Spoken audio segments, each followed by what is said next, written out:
हम लोग देखते थे जब बरसात चढ़ती थी, वर्षा का दिन आ जाता था, चालू होता था, तो हजारों हजार गौएं, भैंस, पशु देहात से नीचे से पहाड़ पर चढ़ा दिए जाते थे। इसमें से प्राय सभी लोगों ने देखा होगा, इधर के लोग पहाड़ पर चढ़ा देते हैं और पूरे 4 महीना बरसात में पहाड़ पर रहती हैं, कुछ अधिक ही, और वहां से फिर नीचे उतरती हैं गौएं। तो पहाड़ एक ऐसा है जो किसी का नहीं है, कोई अधिकारी नहीं है, भगवान का है। और भगवान के बाद तो अब बिहार गवर्नमेंट का हो गया है। ये बिहार सरकार का हो गया। अपने आप ये सब वास्तव में बिहार सरकार ने नहीं बनाया है कुछ भी। बिहार पर तो सरकारें बदलती रहती है, सरकार ही खुद अस्थायी नहीं है। कुछ दिन पहले अंग्रेज ये कहते होंगे कि ये पूरा भारत हमारा है, वे चले गए। उसके पहले दूसरे राजा लोग कहते हैं। और इसके बाद ये पॉलिटिकल पार्टियां जो हैं कुछ काल तक कहती हैं आओ ये हमारा हो गया बिहार सरकार। बिहार की कौन सरकार वर्तमान है, पहले कौन थी, ये बदलता रहता है। पहाड़ ज्यों का त्यों रहेगा, उस पर केवल नाम बदलता रहेगा, इस सरकार की हो गई, इस सरकार की हो गई। तो इसमें हम लोग प्रयोग करते हैं, पर ये विचार नहीं करते हैं कि वास्तव में यह विष्णु सरकार की सब चीज है, भगवान की सब है वास्तव में। तो ये सरकार बनने वाले सरकार में जो है वो जन्म भी नहीं लिए थे तभी का पहाड़ है, और ये धरती सब रहेगी और ये मरते जाएंगे, पद छोड़ छोड़ करके मरते जाएंगे, क्लेम करते हैं कि हमारा है। और लोगों की ऐसी दुर्बुद्धि है कि भगवान को न देख करके वे नाम दूसरे का दे ही देते हैं। हम लोग अभी कुरुक्षेत्र से आए, कुरु महाराज का नाम है उस क्षेत्र में। कुरु महाराज ने वास्तव में उस प्रदेश को संवारा था। चलिए वो तो एक राजर्षि के नाम से है या भरत महाराज के नाम से भारतवर्ष है। इधर वर्तमान में क्या कोई फील्ड है, पहले नाम देते थे रामलीला मैदान, तो बाद में अब गांधी मैदान हो गया। तो उसके बाद पता नहीं क्या क्या मैदान होता रहेगा। वो मैदान वही है और भगवान ने बनाया है, भगवान का नाम होना चाहिए। तब लोगों को ज्ञान होगा ना कि कृष्ण ने सब कुछ बनाया है, भगवान ने बनाया है। जब नाम बदलते जाएंगे बदलते जाएंगे बदलते जाएंगे तब बच्चों को या किसी को ज्ञान नहीं होगा कि वास्तव में भगवान सृष्टि किए।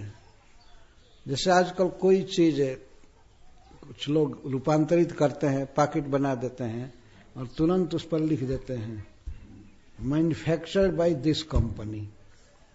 यहां तक कि दूध तक के लिए दूध पैकेट में है, भगवान ने दूध बनाया है, गाय बनाए, दूध बनाए, लेकिन उस पर लिख देते हैं यह कंपनी दूध बनाए। एक सत्य बात है, अमेरिका में एक 15 वर्ष के लड़के से मैं पूछा, जानने के लिए जिज्ञासा हुई कि डू यू ड्रिंक मिल्क, तुम दूध पीते हो? तो कहा कि यस। मैं पूछा कि फ्रॉम वेयर मिल्क कम्स, कहां से दूध आता है, दूध कैसे बनता है? मैंने पूछा कि दूध कैसे बनता है, कहां से आया है? तो कहा कि स्टोर से, फ्रॉम स्टोर। वहां बड़े बड़े स्टोर होते हैं, उसमें से दूध लाते हैं, दुकान से, तो स्टोर से। तो दूध स्टोर में कैसे आता है ये मैं नहीं जानता, आई डोंट नो फ्रॉम, वो कहां से मंगाते हैं हम नहीं जानते। दूध कैसे बनता है हम नहीं जानते। उसको ये पता नहीं था कि गाय से या भैंस से दूध बनता है। इसी तरह की रवैया रही, ये बताए कि ये चीज ये इस कंपनी ने बनाया है, इसको इसने बनाया है, इसको इसने बनाया है, इसको इसने बनाया है। तो लोगों को ज्ञान क्या खाक होगा, शुरू से ही सिखाया जा रहा है कि ये बनाया, 3rd क्लास की भाषा बात, ये बनाया, ये बनाया, ये बनाया। सर्वम खल्विदम ब्रह्म, पर शास्त्र कहता है कि सब कुछ भगवान ने बनाया है। यहां तक जो कहते हैं कि हम बनाए हैं, उनको भी भगवान बनाए उनको भी भगवान बनाए हैं, और भगवान के द्वारा दी गई वस्तु को ही रूपांतरित कर रहे हैं। मान लीजिए कोई रोटी बना करके बेच रहा है, तो रोटी आटा से बना और आटा गेहूं से। गेहूं कहां से आया?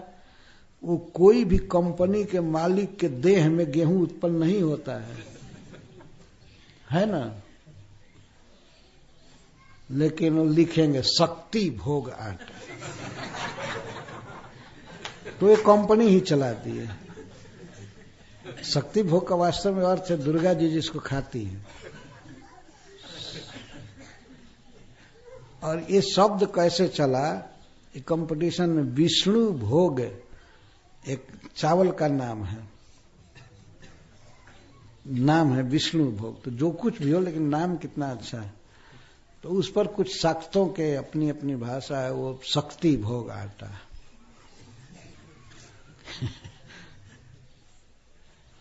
ऐसे चलाते हैं। वास्तव में सरकार की इस पर दृष्टि होनी चाहिए, लेकिन सरकार खुद ही कृष्ण कॉन्शियस न हो तो क्या कहा जाए? कोई भगवत भक्त न हो तो कैसे सुधार हो? प्रत्येक भाषा में, व्यवहार में भगवान का नाम आना चाहिए। भूमि रापो नलो वायु खम मनो बुद्धि रेवच अहंकार इतियम में भिन्ना प्रकृति रष्टदा। सारी भूमि मेरी प्रकृति है, मेरी उपज है। और उसमें चाहे अमेरिका हो, चाहे ऑस्ट्रेलिया हो, चाहे एशिया, कुछ भी हो, एक एक इंच जमीन भगवान की है। और ऐसे कॉमन सेंस भी व्यक्ति को हो तो समझ जाएगा कि वास्तव में भगवान की सृष्टि है। क्योंकि कोई भी व्यक्ति सृष्टि नहीं किया, जो आए वो खाली हाथ आए, है ना? हाथ में कुछ लेकर के आए, और जाएंगे भी तो खाली हाथ ही जाएंगे। ये भी नहीं कुछ बटोर करके और कह दे कि हमारे देह में कुछ चीज बांध देना, और बांध भी दिया गया तो यहीं पर जल जाएगा, चिता पर वही रह जाएगा। यहां से कुछ ले करके नहीं जा सकते, और कुछ ले करके आए नहीं। पर जीवन और मरण के बीच में मेरा है, मेरा है, मेरा है, फलाने नेता की जाए, इनकी जाए, उनकी जाए, इनकी जाए। ओ अरे राम राम करो, हरे कृष्ण करो। असली चेतना ये है, ये जमीन हमारी है, ये जमीन हमारी है, हमारी है, ये है वो। ये बहुत बड़ा अज्ञान है। भगवान की सब भूमि है, सबको यहाँ जीने का अधिकार है। भगवान बनाए हैं वास्तव में हम ही लोगों के लिए, लेकिन ये सावधान तो रहना चाहिए ना कि भगवान का है। भगवान का है, ठीक से हम ठीक है जमीन का यूज करें, जिए खाएं मिल करके। जैसे एक परिवार में 10 आदमी हैं, तो हम लोग तो पूरे मानव जाति एक परिवार के हैं, लेकिन इतना विषमता लोगों ने किया, इतना कि अब अमेरिका आदि देशों को देखिए, इतना भूखंड है, इतना बड़ा, वहां घास हम देखते हैं तो तरी बाप रे कितना घास बेकार हो जाता है, पर वे लोग जाने नहीं देते हैं। वीसा लेना पड़ेगा, और वे अलाउ करते हैं कि आप हमारे यहाँ आइए तब जाते हैं। वो भी एक आध आदमी, उमन जो हमारा है, उनका ज्ञान देखो, सोचते हैं हमारा है। भगवान की ही सृष्टि है, अन्य मनुष्य भगवान के ही हैं, जीव गौएं आदि भगवान की हैं, लेकिन भगवान की उस भूमि पर वे नहीं जा सकते। एक जगह गरीबी में जैसे तैसे रहे, ये मनुष्यों की बुद्धि है। तो इसका कारण क्या है? अज्ञान कारण है कि भगवान की सृष्टि नहीं समझ रहे हैं, अपने को मालिक समझते हैं, अपने को कर्ता धर्ता समझते हैं। नहीं तो ऐसे कैसे हो सकता है? इतनी विषमता कैसे होगी? अगर ये भावना रहेगी कि सभी भगवान के हैं, भगवान की संतान हैं, तो व्यक्ति अपने धन को बांटेगा, अपना भाई समझेगा कि भाई ये भी सुखी रहे, हम भी सुखी रहे, ये भी सुखी रहे। तो ये जो ईश्वर को नहीं मानने की धारणा आज के युग में है, इसने सारे मानव जाति को नष्ट किया है।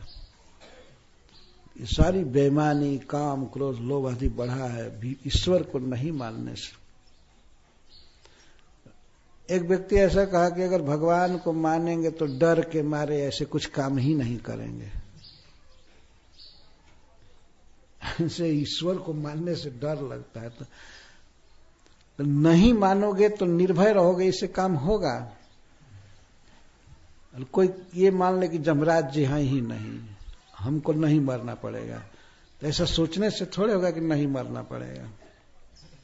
ईश्वर को नहीं मानने में बहुत बड़ा दोष है, अनेक हानि है। और ईश्वर को मानने से आदमी कंट्रोल में रहता है, वास्तव में वो अच्छा कर्म करता है, बुरा कर्म नहीं करता है ईश्वर के डर से। और ईश्वर तो है ही, कोई डरे या न डरे, वो है भगवान वास्तव में इस संसार में। तो भगवान कृष्ण यहां कह रहे हैं कि पिताजी, हम लोगों का कोई नगर नहीं है, कोई गांव नहीं है, कोई स्थान नहीं है, देश नहीं है, हम लोग तो वन में और पहाड़ में रहने वाले हैं। अतः हमारे लिए, हमारे जीवन में अगर सबसे कोई सहायक है तो वन है और पहाड़ है। वन सुरक्षित रहेगा, पहाड़ सुरक्षित रहेगा, तो फिर कम से कम वनवासी जीवों का तो बहुत अच्छा से पालन होता रहेगा। कई जगह पहाड़ों को लोग बुरी तरह से तोड़ रहे हैं, कई तरह से तोड़ रहे हैं। तो उनसे पूछा जाता है क्यों तोड़ रहे हैं, तो हम कैसे जिएंगे, हम जिएंगे, जैसे पत्थर को बेच करके हम जीते हैं, ये करते हैं। वृंदावन में ब्रज में कई पहाड़ तोड़ रहे हैं लोग, जो भगवान की लीला भूमि है। भगवान जिन पहाड़ों में खेले हैं, गाय चराए हैं, घूमे हैं, तो ये जब पूछा गया कि नहीं इसको मत तोड़ो, क्यों तोड़ते हैं, तो कहते हैं हम कैसे जिएंगे, हमारा कैसे परिवार चलेगा। पहाड़ रहेगा, उसमें लकड़ी होगी, पेड़ पौधे होंगे, घास होगी, गौएं चरेंगी, बकरियां चरेंगी, भैंस चरेंगी, तो ये जुग जुग तक जीविका का साधन रहेगा। लेकिन तोड़ दोगे तो कितना देर तक, केवल आगे भी जनता रहेगी कि नहीं, आगे हमारा परिवार होगा कि नहीं। तो अभी हम पहाड़ तोड़ ताड़ करके बेच दें, सारे शहरों में सप्लाई कर दें, कंक्रीट के भवन बने, रोड बने, ठीक है, तुमको पैसा मिला, तो बस इसी पीढ़ी तक मिलेगा ना। इसके बाद पहाड़ नहीं रहेगा तो क्या होगा। पहाड़ को बेच करके, पत्थर को बेच करके और इस तरह से काम करना। लकड़ी लेने का अधिकार है, लेकिन पेड़ अपने आप सूख जाए तो उसको तो लेने का अधिकार है, उनको ले, लेकिन हरे पेड़